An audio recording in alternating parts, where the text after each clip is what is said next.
Okay, hello everyone. So for today's video, I will going to teach you on how to play Sudoku. Okay, so let's have first the tutorial.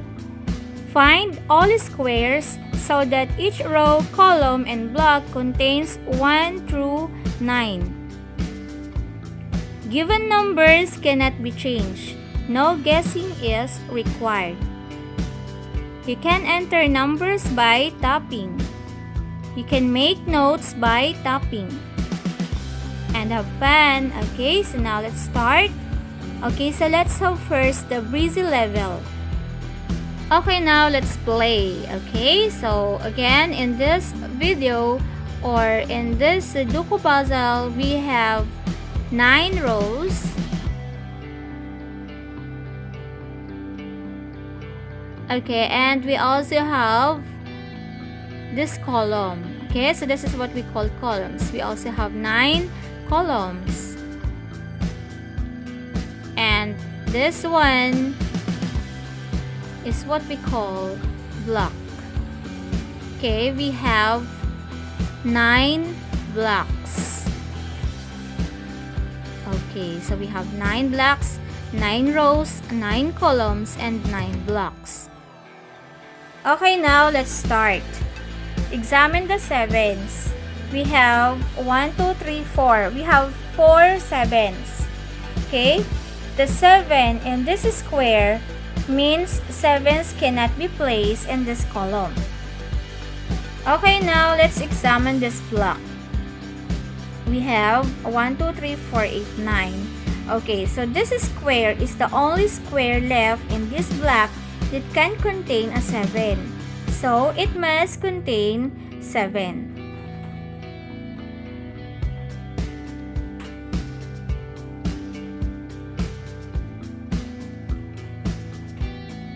Okay, next.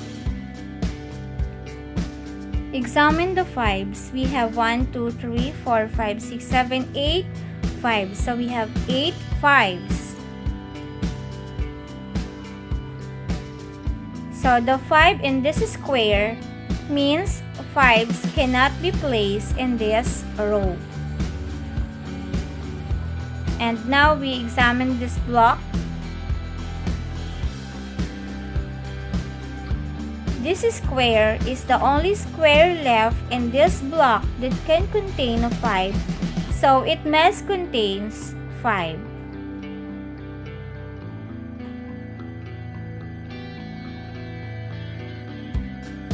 And now examine this block. In Sudoku, the numbers 1 to 9 can only appear once in each house. A house is a 9 square row, column, or block.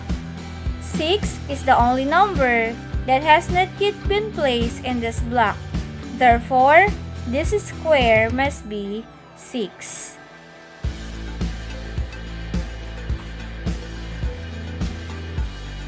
Okay, next. Examine this row. We have 6, 1, 2, 8, 5, 9, 4, 3. So, in Sudoku, the numbers 1 to 9 can only appear once in each house. A house is a 9 square row, column, or block. 7 is the only number that has not yet been placed in this row. Therefore, this square must be 7.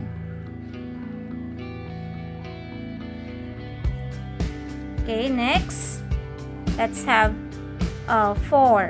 Examine the 4s. We have 1, 2, 3, 4, 5, 6, 7, 4. So, we only have 7 4s. The 4 in this square means 4s cannot be placed in this row. Okay, now examine this block. This square is the only square left in this block that can contain a 4. So, it must contain 4. Okay, next. Examine this block. We have 1, 2, 8, 5, 7, 4, 3, 6. Okay? 9 is the only number that has not yet been placed in this block. Therefore, this square must be 9. Okay, next, let's have this row. Okay, we examine this row. We have 8, 9, 7, 4, 3, 6, 2, 5. So in Sudoku, the numbers 1 to 9 can only appear once in each house. A house is a 9 square row, column, or block. 1 is the number, or 1 is the only number that has not yet been placed in this row. Therefore, this square must be 1. Okay, now let's examine the sevens. We have 1, 2, 3, 4, 5, 6. Okay, we have 6 sevens. So the 7 in this square means sevens cannot be placed in these columns. Now examine this block. This square is the only square left in this block that can contain a 7. So it must contain 7.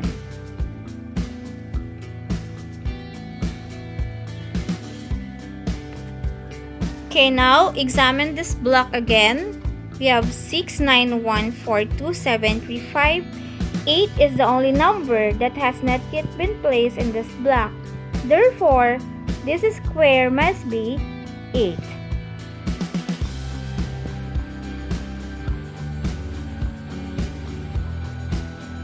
Okay, so now let's have the next one. We have this column, and let's examine. We have 8, 4, 2, 9, 1, 3, 7, 5.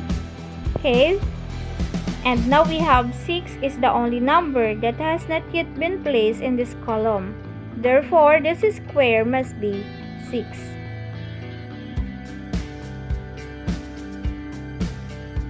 And now we have 4. Examine the 4s. We have 1, 2, 3, 4, 5, 6, 7, 8 4s.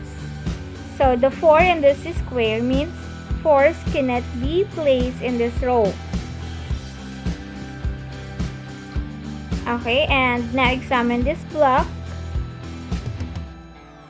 We have this square is the only square left in this block that can contain a 4. So it must contain 4.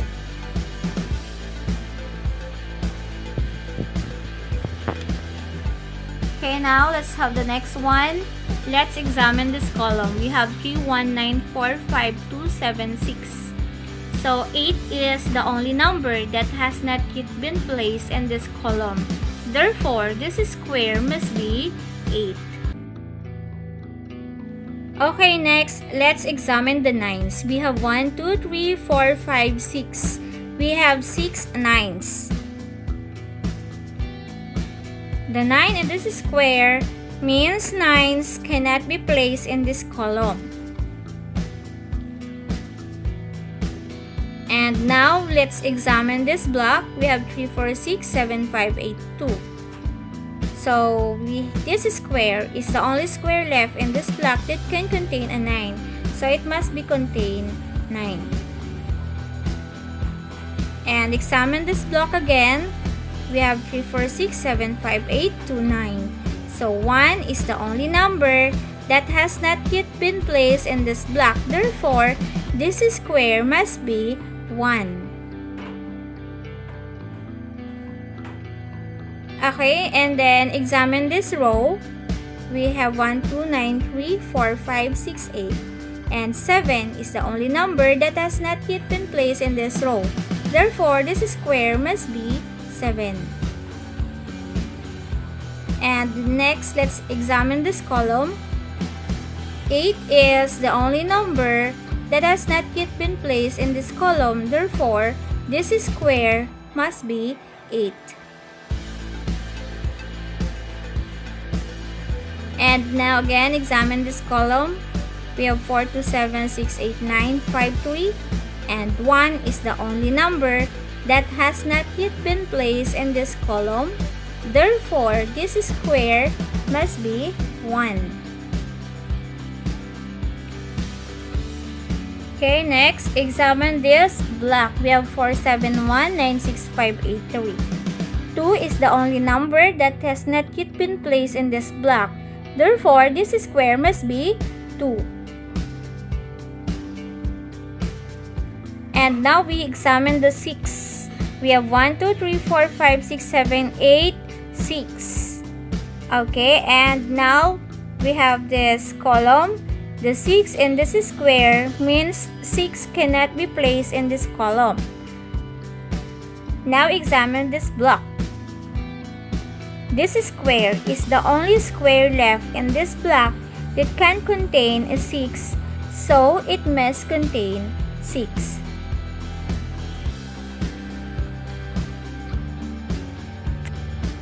Okay, now examine this block. We have 1, 8, 5, 6, 2, 3, 7, 4.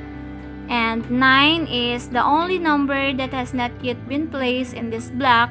Therefore, this square must be 9. Now examine this column. We have 9, 8, 4, 1, 6, 3, 5, 7.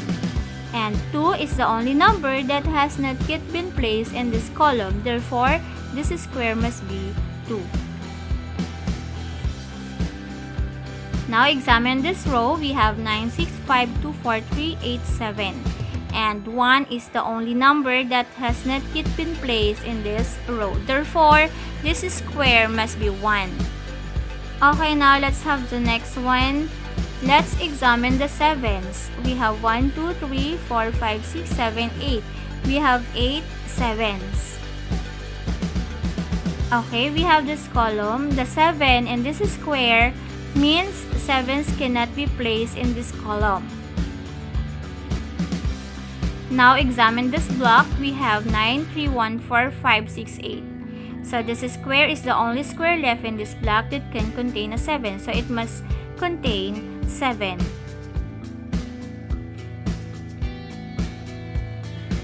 Okay, now examine this block again. We have 7, 9, 3, 1, 4, 5, 6, 8. And 2 is the only number that has not yet been placed in this block. Therefore, this square must be 2. Okay, now examine this column. We have 6, 9, 1, 7, 3, 5, 8, 4.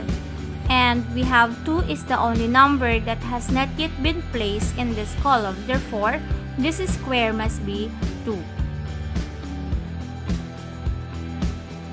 Now examine this row. We have 4, 7, 1, 5, 9, 2, 3, 6. And 8 is the only number that has not yet been placed in this row. Therefore, this square must be 8. And now examine this block. We have 5, 9, 8, 2, 4, 3, 7, 6. And 1 is the only number that has not yet been placed in this block. Therefore, this square must be 1. And now examine this block. We have 2, 3, 6, 8, 7, 1, 4, 5. And 9 is the only number that has not yet been placed in this block. Therefore, this square must be 9. Okay, congratulations, and that's all for now, and thank you for watching. So please don't forget to like, share, and subscribe.